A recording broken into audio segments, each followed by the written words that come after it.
Thumbnail చూసి video click చేసిన ప్రతి ఒక్కరికి థ్యాంక్స్. ఈ వీడియో ఎవరిని కించపరచడానికి చేసింది కాదు, కేవలం ఇన్ఫర్మేటివ్ పర్పస్ కోసమే చేసాం.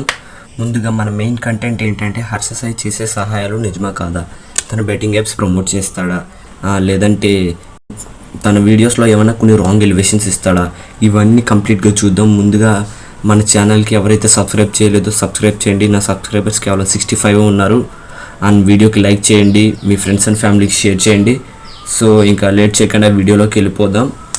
హర్ష సాయిని విమర్శించే వాళ్ళు మెయిన్ ఎక్కువగా యూట్యూబర్స్ ఉన్నారు. వీళ్ళ వల్ల ఇన్ఫ్లుయెన్స్ అయ్యి కొంతమంది కామన్ పీపుల్ కూడా హర్ష సాయికి వ్యతిరేకంగా తయారయ్యారు. హర్ష సాయిని విమర్శించడానికి గల మెయిన్ రీజన్స్ ఏంటో కొన్ని ఈ వీడియోలో చూద్దాం. ముందుగా హర్ష సాయి యూట్యూబ్ స్టార్ట్ చేసినప్పుడు ఇలాగ అందరికీ సహాయం చేయడం, ఎటువంటి వీడియోస్ కాకుండా బాడీ బిల్డింగ్, అలాగే కొన్ని హారర్ సిరీస్ ఇటువంటివి చేసేవాడు. ఒక వీడియోలో తన సబ్స్క్రైబర్స్కి గివ్ అవే ఇవ్వడం, ఇలా మెల్లిమెల్లిగా అతను జనాలకి హెల్ప్ చేయడం మొదలుపెట్టాడు. అప్పటి నుంచి ఇలాగే హెల్ప్ చేయడం స్టార్ట్ చేశాడు. అండ్ తను ఇలా హెల్ప్ చేయడానికి ఇంకొక మెయిన్ రీజన్ ఉంది, అదేంటో ఇప్పుడు చూడండి. మీకు పెయిన్ఫుల్ సంఘటన మిమ్మల్ని ఇటువంటి కార్యక్రమాలు చేయడానికి ఇన్స్పైర్ చేసింది ఏమో అనిపిస్తూ ఉంది.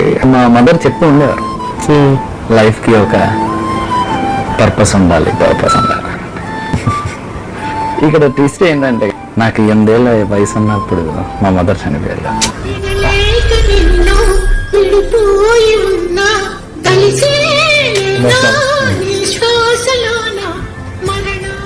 మేబీ అదొక పాయింట్ అయి ఉండొచ్చు ఈ వీడియోలో. ఆ విధంగా ఆ 8 ఏళ్ళ కుర్రోడికి అదొక డిజాస్టర్ అండి, డిజాస్టర్ ఫీలింగ్ డిఫరెన్స్. కానీ ఏదో ఒక మైండ్లో అయితే ఒక థాట్ అయితే ట్రిగర్ అవుతూ ఉంటుంది. ఇప్పుడు అలాగే ఉంటాయి జాఫర్ గారు, కొన్ని ఏది జరిగినా మనం ఏది పర్మనెంట్ కాదండి, ఈ డబ్బులతో సహా. అండ్ తను చూసే సర్వీసెస్ ఏవైతే ఉన్నాయో అవన్నీ యూట్యూబ్లో పెట్టడానికి రీజన్ కూడా ఇప్పుడు చూడండి.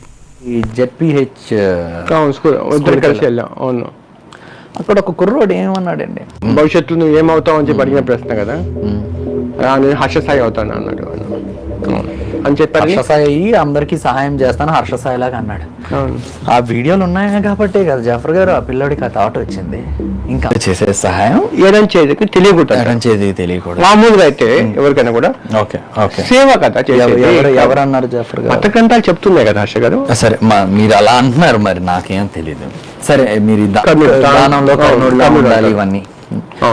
ఒకవేళ ఈ చేయి చేసింది ఈ చేయికి తెలియకపోయి ఉంటే ఈ రోజు ఆ కథలన్నీ ఎలా ఉన్నాయి, అవి ఎలా తెలిసాయి, అవి ఎందుకు ఇంతమందికి ఇన్స్పైరింగ్ గా ఉన్నాయి?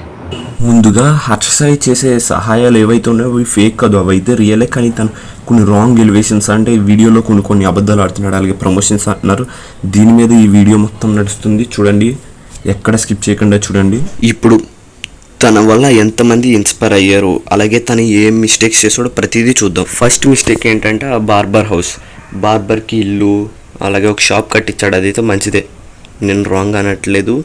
కానీ బార్బరు తన ఫ్యామిలీ కేరళలో ఉన్నప్పుడు తన ల్యాండ్ అనేది రిజిస్ట్రేషన్ చేయించారంట. అసలు వాళ్ళు లేకుండా ఈ ల్యాండ్ అనేది ఎలా రిజిస్ట్రేషన్ చేస్తారు? ఇది mistake number 1. And mistake number 2 ఏంటంటే పలక్నామా ప్యాలెస్లో ప్లేట్ బిర్యానీ అనేది 5000 రూపీస్, కానీ హర్ష సాయి తన వీడియోలో 30,000 రూపీస్ అని చెప్తాడు. అండ్ ఫలక్నామా ప్యాలెస్ వీడియోలో ఒక వ్యక్తిని లోపలికి ఎలా చేయకపోవడానికి కారణం ఏంటంటే ఫలక్నామా ప్యాలెస్లో డ్రెస్ కోడ్ అనేది ఖచ్చితంగా ఉండాలి. హర్ష సాయిని ఒక ఇంటర్వ్యూలో అడిగిన బెట్టింగ్ యాప్స్ ప్రమోట్ చేస్తారని అడిగితే హర్ష సాయి నేను అటువంటి యాప్స్ ప్రమోట్ చేయను అంటాడు. కానీ తన వీడియోస్లో కొన్ని బెట్టింగ్ యాప్స్ ప్రమోట్ చేసిన విజువల్స్ని మీకు చూపిస్తాను. ఇప్పుడు తన వల్ల ఎవరైతే ఇన్స్పైర్ అయ్యారో వాళ్ళని చూద్దాం. క్రేజీ మా ఫర్ యూ అనే ఛానల్ వాళ్ళు కూడా హర్ష సాయి లాగా చేయడం మొదలుపెట్టారు. ఇంకా కొంతమంది ఫ్యాన్స్ కూడా తనని చూసి ఇన్స్పైర్ అయిన వాళ్ళు ఉన్నారు. అన్న నీ ద్వారా ఇన్స్పిరేషన్ అయ్యాం, అది మటుకు 100% నిజం. మీ వీడియో చూసి మేము ఇన్స్పిరేషన్ అయ్యాం అంతే సార్. కేవలం కామన్ పీపులే కాదు, ప్రభాస్ కూడా 5 crores చెక్ ఇచ్చాడు. ఎంతో మంది యూట్యూబర్స్ బెట్టింగ్ యాప్స్ ప్రమోట్ చేస్తున్నారు, కానీ అందరూ హర్ష సాయి లాగా 10 మందికి హెల్ప్ చేస్తూ 10 మందికి ఇన్స్పిరేషన్గా నిలుస్తున్నారు అంటే లేదు. సో వీడియో నచ్చితే సబ్స్క్రైబ్ చేసి లైక్ చేయండి, అలాగే మీ ఫ్రెండ్స్ అండ్ ఫ్యామిలీకి షేర్ చేసి వీడియో ఎలా అనిపించిందో కామెంట్ చేయండి.